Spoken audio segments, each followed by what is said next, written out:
आज के हमारे इस वीडियो लेक्चर में आप सभी का स्वागत है। मेरा नाम फ़रोग नज़र मुस्ता है। मैं राजकीय पॉलिटेक्निक महाविद्यालय बीकानेर में यांत्रिक विभाग में प्रवक्ता के पद पर कार्यरत हूँ। आज हम ME 208 इसका टॉपिक है एयर कंप्रेसर, जिसका सब टॉपिक है multi stage reciprocating compression with intercooling. इसके PV डायग्राम के बारे में डिस्कशन करेंगे। पिछले वीडियो लेक्चर में हमने सिंगल स्टेज रेसिप्रोकेटिंग कंप्रेसर के PV डायग्राम और उसके वर्क डन के बारे में डिस्कस किया था। तो हमें सबसे पहले यह जानने की आवश्यकता है कि मल्टी स्टेज रेसिप्रोकेटिंग कंप्रेशन की आवश्यकता क्यों पड़ती है, इसकी ज़रूरत क्यों पड़ी। तो जैसा कि हमने सिंगल स्टेज रेसिप्रोकेटिंग कंप्रेशन में देखा था, PV डायग्राम जब हम प्लॉट करते हैं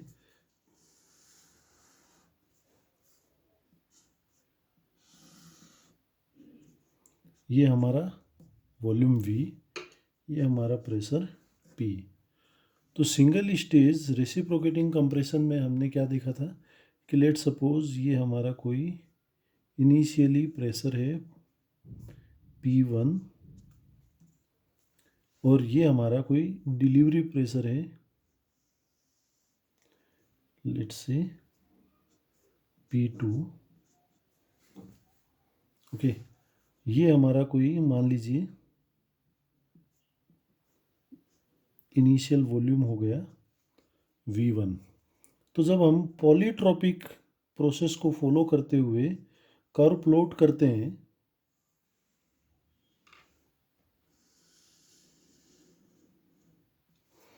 तो ये हमारा PV कर्व प्लॉट हुआ है, PV की power n is equal to C। Let's start from this point, it's a point 1, this is our point 2, फिर 2 to this is our point 3 and then 3 to 4,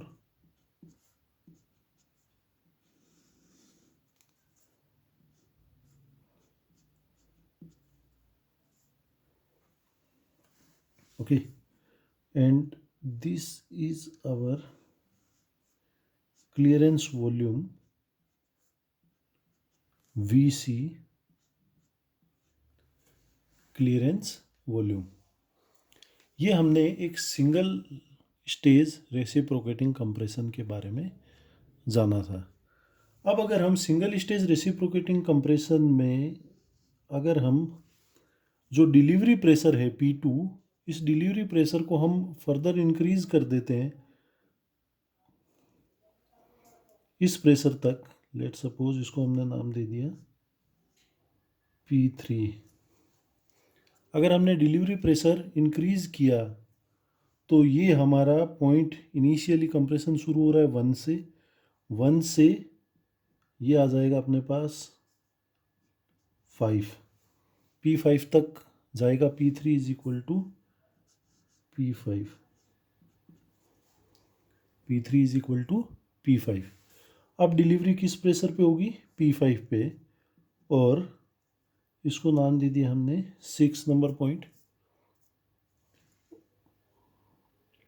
and now from this 6 to this will our point 7 और ये हमारा volume हो गया V7।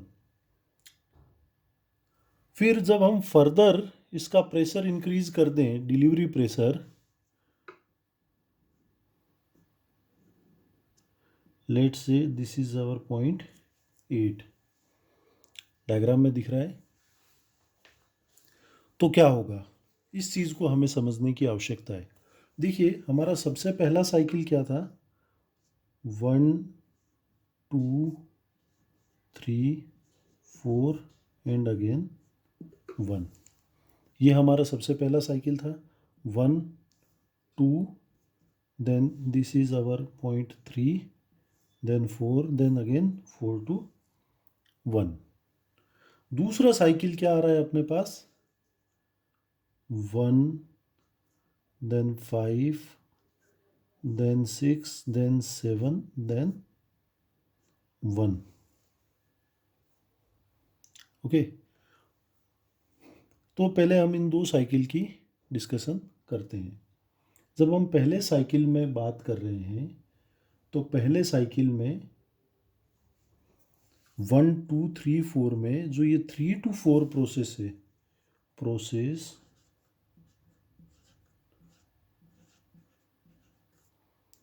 3 to 4, ये process कहलाता है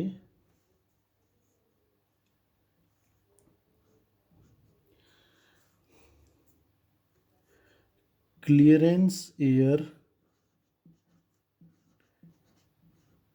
expansion.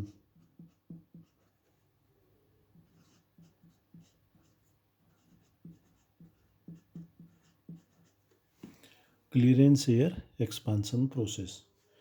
इस प्रोसेस के दौरान 1 2 3 4 के दौरान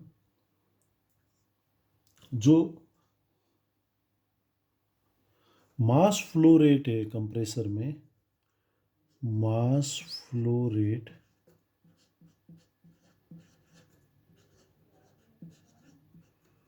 वो कंट्रोल्ड होती है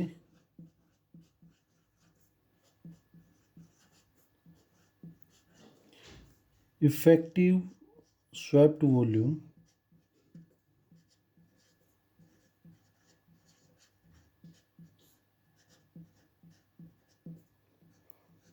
अब देखिए इसमें इफेक्टिव स्वेप्ट वॉल्यूम कितना है, V1 और V4, तो हम लिख सकते हैं V1 माइनस V4। क्लियर है। इसी प्रकार से जब हम प्रोसेस, दूसरा देखिए हमारा प्रोसेस कौन सा है, 6 से 7, प्रोसेस 6 to 7, इस दौरान जो मास फ्लो रेट है वो कंट्रोल्ड हो रही है इफेक्टिव स्वेप्ट वॉल्यूम कितना हो जाएगा इस केस में, इफेक्टिव स्वेप्ट वॉल्यूम, ये हो जाएगा अपना इफेक्टिव स्वेप्ट वॉल्यूम इस केस के लिए V1 माइनस V7। ये हम यहाँ पे देख पा रहे हैं कि जब हम डिलीवरी प्रेशर बढ़ा रहे हैं, पहले डिलीवरी प्रेशर था अपना P2, फिर हमने प्रेशर बढ़ाया P3 is equal to P5, तो हमारा इफेक्टिव स्वेप्ट वॉल्यूम जो है वो डिक्रीज होता जा रहा है। पहला था अपना V1 माइनस V4, दूसरा है V1 माइनस V7, तो ultimately it will get reduced. तो जब हम इस प्रेशर को P8 प्रेशर तक ले जाते हैं तो हमारा इफेक्टिव स्वेप्ट वॉल्यूम कितना हो रहा है, 0, क्योंकि यही लाइन आ रही है अपने पास V1 is equal to V8। तो अल्टीमेटली क्या हो रहा है, अपने पास कोई भी स्वेप्ट वॉल्यूम एक्टिव नहीं। तो इस डायग्राम से ये चीज़ क्लियर हो रही है कि जब जब हम प्रेशर इंक्रीज कर रहे हैं,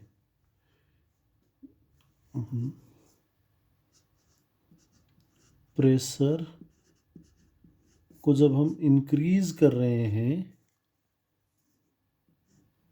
तो हमारा मास फ्लो रेट क्या हो रहा है,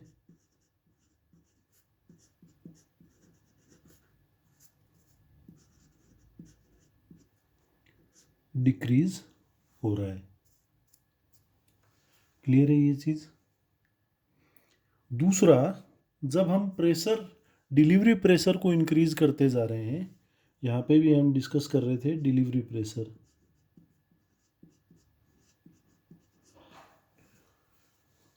जब हम डिलीवरी प्रेशर को इंक्रीज करेंगे P2 से P5 तो हमारा एयर का डिलीवरी टेम्परेचर भी इंक्रीज हो रहा है, क्योंकि हमें पता है PV is equal to MRT होता है, PV is equal to MRT। अगर हम प्रेशर को इंक्रीज करेंगे तो टेम्परेचर भी इंक्रीज होगा, और अगर टेम्परेचर इंक्रीज होगा तो हमें इंटरनल एनर्जी के लिए वर्क रिक्वायरमेंट ज़्यादा हो जाएगी। ओके, तो इन सारी चीज़ों को दूर करने के लिए हम intercooling with multi stage compression with intercooling काम में लेते हैं। तो अब हमें इसको समझने की आवश्यकता है कि multi stage compression with intercooling कैसे वर्क करता है। तो सिंगल स्टेज कंप्रेशन में जब हम हाई प्रेशर डिलीवरी प्रेशर को हाई करने के लिए जब हम कोशिश करते हैं तो हमने देखा कि देर आर सम ड्रॉबैक्स। एक था कि हमारा डिलीवरी प्रेशर इंक्रीज़ हो रहा है तो उसके साथ साथ टेम्परेचर भी इंक्रीज़ हो रहा है।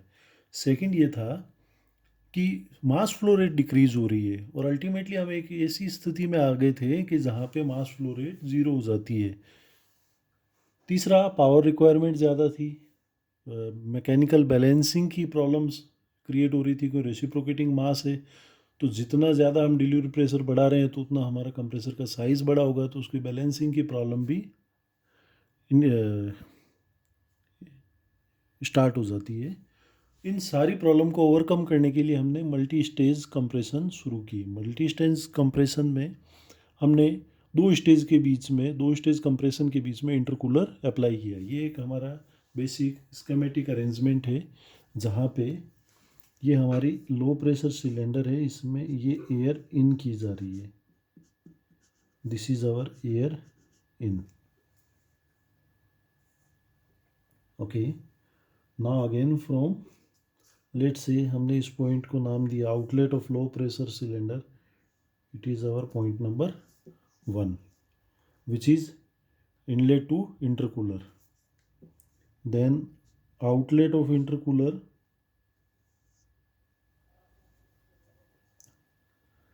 let's say,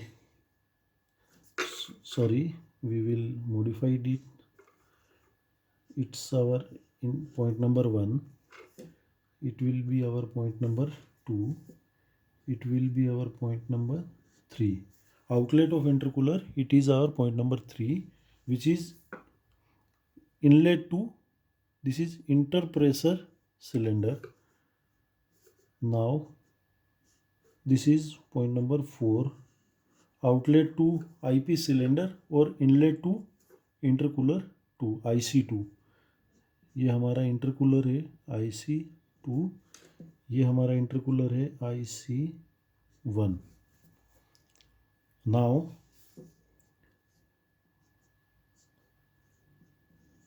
outlet to intercooler 2 is point number 5, which is inlet to high pressure cylinder, and this is our point number 6, which is the delivery point.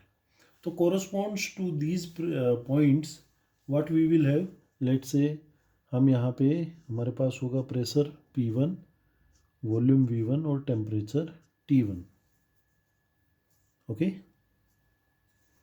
इसी प्रकार जब हम इस एयर को कंप्रेस कर देंगे तो इसका दाब बढ़ जाएगा। ये पॉइंट हो गया हमारा P, तो यहाँ पे प्रेशर हो गया P2, वॉल्यूम V2 और टेम्परेचर T2। इस उच्च तापमान की एयर को हम इंटरकूलर में भेजते हैं जहाँ पे इसकी कूलिंग की जाती है। तो कूलिंग कांस्टेंट प्रेशर पे होगी, तो हम यहाँ पे लिख सकते हैं P2 इक्वल टू P3। दाब क्या हो गया, स्थिर, लेकिन यहाँ पे वॉल्यूम कुछ समवॉट चेंज हो जाएगा और टेम्परेचर डाउन हो गया। तो पहली कंडीशन क्या आ गई, T3 is less than T2। फिर जब हम 4 नंबर पॉइंट की बात करते हैं तो 4 नंबर पॉइंट पे क्या हो जाएगा अपने पास, pressure P4, volume V4 and temperature जो होगा वो हो जाएगा T4। फिर जब हम इसको IC2 में गुजारेंगे तो हमें पता है दाब जो है वो स्थिर रहेगा, तो P4 is equal to P5 and temperature हो जाएगा अपने पास T5 और वॉल्यूम हो जाएगा V5। यहाँ पे ये कंडीशन भी आ गई कि जो टेम्परेचर है T4 which is less than T5 which is less than T4। Got it. फिर इसका दूसरे कंप्रेसर, हाई प्रेशर कंप्रेसर में इस एयर का कंप्रेशन होगा, तो ये हो जाएगा यहाँ पे अपने पास pressure P6, volume V6, temperature T6। अब इस पूरी व्यवस्था के लिए हमें पीवी डायग्राम प्लॉट करना है। तो पीवी डायग्राम प्लॉट जब हम करते हैं तो हमें पता है कि जो वर्टिकल कोऑर्डिनेट्स हैं उसको हम प्रेशर के लिए काम में लेते हैं और हॉरिजॉन्टल कोऑर्डिनेट्स को वॉल्यूम के लिए।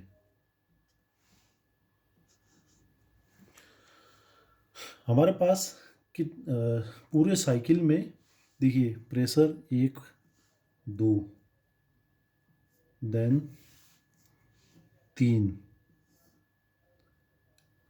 देन 4 प्रेशर लाइंस हमें प्लॉट करनी पड़ेंगी इस अरेंजमेंट के लिए। देखिए ये हो गया अपना initially pressure,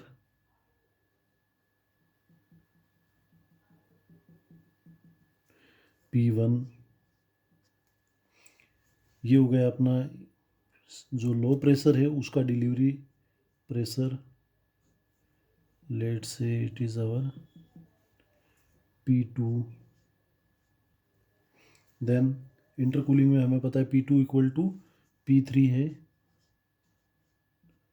P2 equal to P3। Then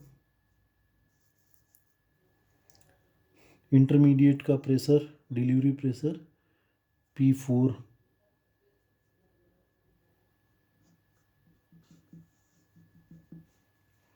ये हो गया अपने पास प्रेशर P4 और P4 P5 के इक्वल है तो हम यहाँ पे लिख देंगे P4 is equal to P5। और फाइनल डिलीवरी प्रेशर जो है अपने पास वो है P6। अब मान लीजिए ये हमारा प्रारंभिक आयतन है V1। यहाँ से हम प्लॉटिंग शुरू कर रहे हैं। ये हो गया अपना पॉइंट नंबर 1 जहाँ पे दाब है P1, आयतन है V1। ये हो गया अपना पॉइंट नंबर 1। अब इस पॉइंट नंबर 1 से 2 तक हमारा कंप्रेशन हो रहा है जिसका नेचर क्या है, पॉलीट्रोपिक कंप्रेशन है।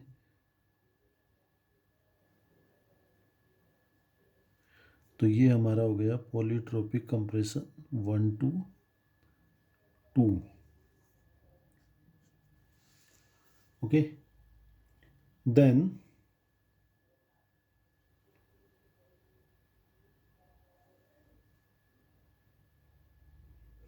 हमने ये भी देखा कि 2 to 3 कौन सा प्रोसेस है, इंटरकूलिंग कॉन्स्टेंट प्रेशर पे।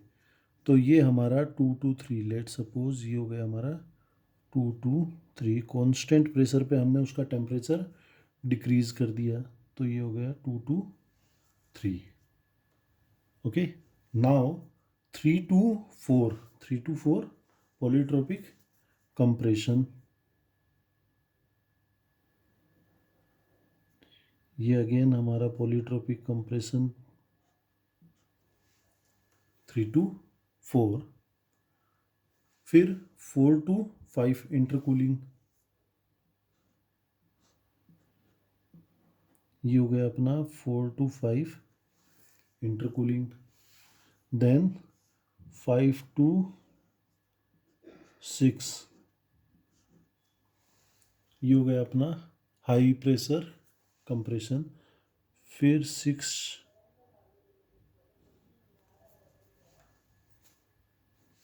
इस प्रेशर पे हम डिलीवरी फिनिश कर देते हैं। तो इस प्रकार से ये हमारा मल्टी स्टेज कंप्रेशन प्रोसेस है। अब देखिए अगर हम इस पूरे प्रोसेस को 2 स्टेज में ना कन्वर्ट करके एक ही स्टेज में करते तो क्या होता। अगर हम इस पूरे प्रोसेस को सिंगल स्टेज में लेके जाते यानी कि P1 प्रेशर से P6 प्रेशर को एक ही स्टेज में अगर हम अचीव करते तो हमारा पॉलीट्रोपिक कर्व कुछ इस प्रकार से जाता और ये पॉइंट यहाँ पे आ जाता 6 डैश, जिसको हमने नाम दिया है 6 डैश। और इस अवस्था में हमें ये जो हैचिंग किया हुआ एरिया है इतने अमाउंट एडिशनल वर्क डन की आवश्यकता पड़ती।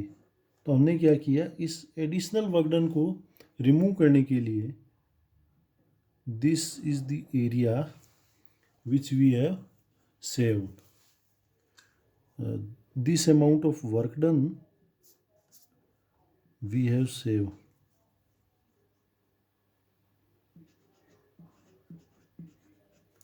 Work saved by multi-stage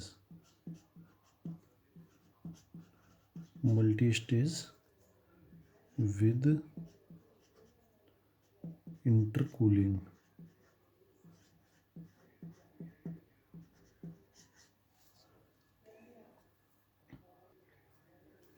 अब हमें ये भी पता है कि देखिए ये जो प्रोसेस है 1 2 3, ये हमारा लो प्रेशर हो गया, लो प्रेशर सर्किट।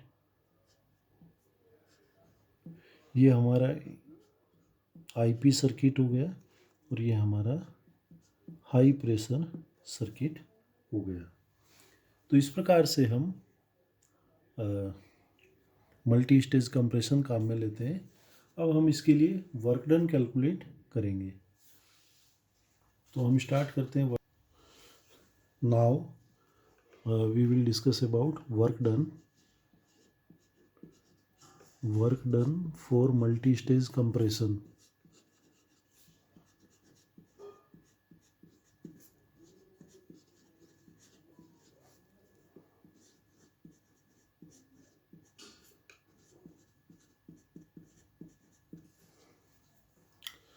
तो देखिए अपने पास 3 स्टेज हैं, low pressure stage, intermediate stage और high pressure stage. Low pressure stage के लिए प्रेशर जो हमने देखे थे वो था P1 टू P2। इंटरमीडिएट वो था हमारा P2 equal to P3 to P4। और हाई प्रेशर स्टेज जो थी वो थी P4 is equal to P5 से लेके P6। ये 3 प्रेशर स्टेज पे हमारा काम चल रहा था। तो हमें पता है सिंगल स्टेज, कोई भी सिंगल स्टेज रेसिप्रोकेटिंग कंप्रेशन के लिए वर्क डन का फॉर्मूला हमने डिराइव कर रखा है। तो हम ये बोल सकते हैं कि work done for low pressure stage plus work done for intermediate pressure plus work done for high pressure, this will be our total work done W। तो टोटल W निकालने के लिए हमें पता है फर्स्ट स्टेज हमारी इंटरमीडिएट स्टेज थी जो कि P1 से P2 के लिए काम कर रही थी। तो इसके लिए हमारा फॉर्मूला था N/N-1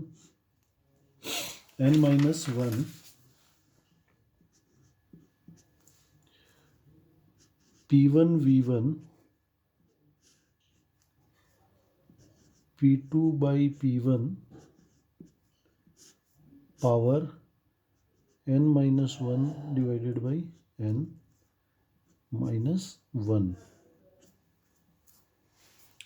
Now for intermediate stage it will be N/N-1।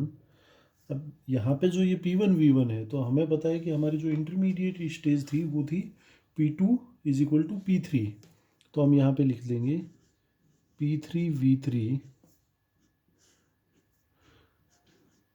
P4 by P3 की power N-1 upon N-1। And for high pressure stage it is N/N-1 P5 V5 P6 upon P5 की power N-1 divided by N-1। इन तीनों का जब हम algebraic sum ले लेते हैं तो हमारे पास टोटल वर्क डन आ जाता है। और हमें ये, अगर हम ये मान के चलें कि हर स्टेज में जो हमारा प्रेशर रेशियो है या कंप्रेशन रेशियो है उसका मान सेम है, तो अगर हम ये मान लें कि late P2 by P1 is equal to P4 by P3 is equal to P6 by P5, अगर हम ये एज्यूम कर लेते हैं कि हमारा कंप्रेशन रेशियो सेम है and this condition is for equal compression ratio. Okay, तो इस कंडीशन में हमारी ये जो इक्वेशन है, let's say it is our equation star, ये स्टार इक्वेशन कन्वर्ट हो जाती है, इसको हम अभी देखते हैं। वहीं दूसरे एंड पे अगर हम ये इंटरकूलिंग की जब हम बात कर रहे हैं, तो अगर हम ये मान लें कि परफेक्ट इंटरकूलिंग हो रही है, परफेक्ट इंटरकूलिंग मीन्स कि जो ये हमारा इंटरकूलिंग पॉइंट है 0.3 एंड 0.5, ये परफेक्ट इंटरकूलिंग टेम्परेचर T1 से ही गवर्न हो रही है। दैट मीन्स कि इस 5 का टेम्परेचर, 3 के टेम्परेचर और 1 का टेम्परेचर इक्वल है। दैट मीन्स आइसोथर्मल लाइन से जब मैं इसको कनेक्ट कर देता हूँ तो हम यहाँ पे लिख सकते हैं कि जो टेम्परेचर है T5 is equal to T3 is equal to T1, या इसको हम लिख सकते हैं isothermal process.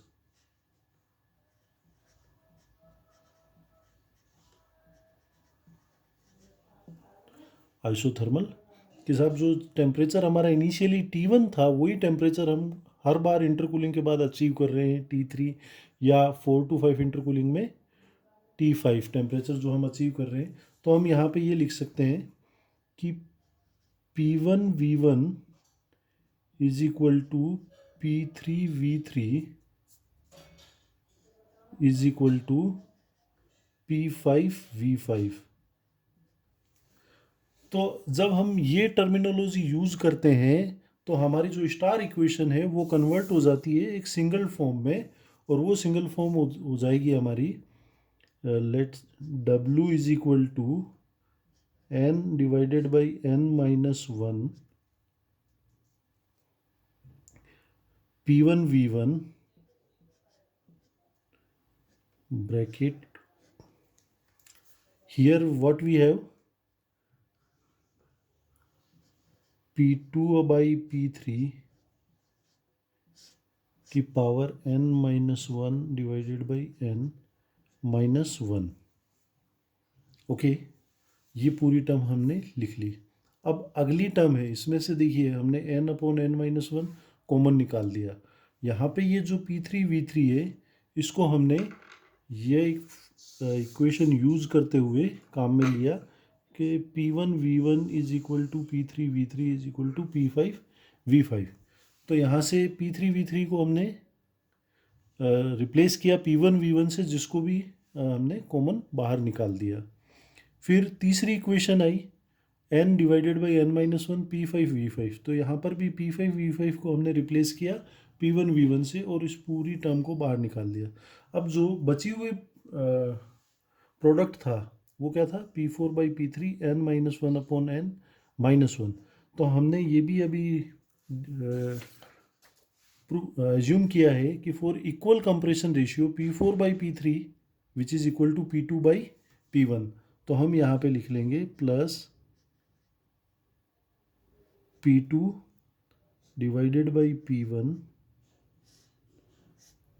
Power n-1 divided by n, sorry यहाँ पे ये P1 आएगा, P2 by P1 -1 plus now the third term P6 by P5 जो कि किसके इक्वल है, P2 बाई P1 के।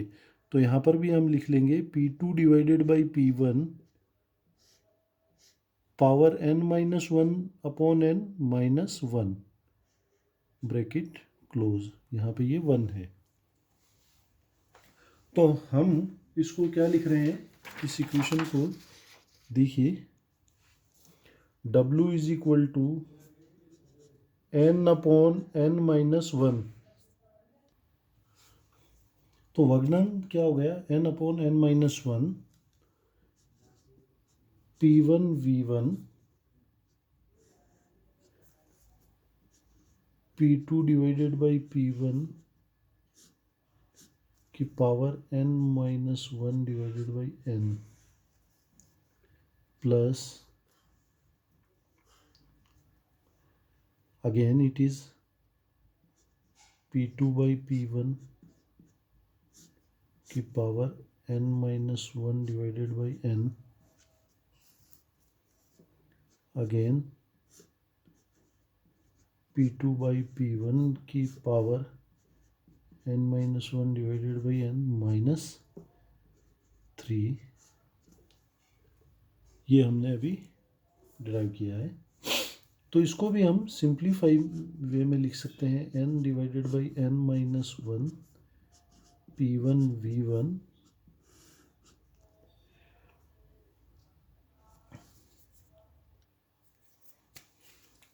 ये हो जाएगा अपने पास 3 P2 by P1 n-1 divided by n -3। अब इस इक्वेशन से अगर हम 3 को बाहर निकाल दें तो ये क्या हो जाएगा, 3n divided by n-1 P1V1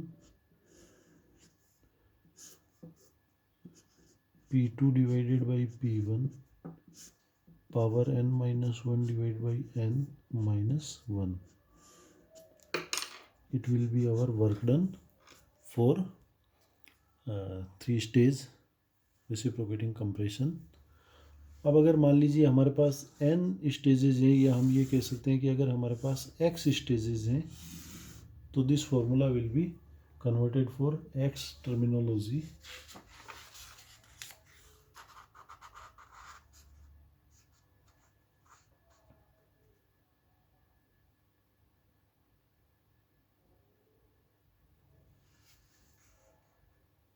तो ये हमारा 3 stage reciprocating compressor with intercooling के लिए वर्क डन का फॉर्मूला है। उम्मीद करता हूँ आप सभी को ये वीडियो लेक्चर बहुत पसंद आया होगा। आप सभी लोग इससे रिलेटेड कोई भी क्वेरी हो आप मुझे कमेंट बॉक्स में पूछ सकते हैं। Thank you very much.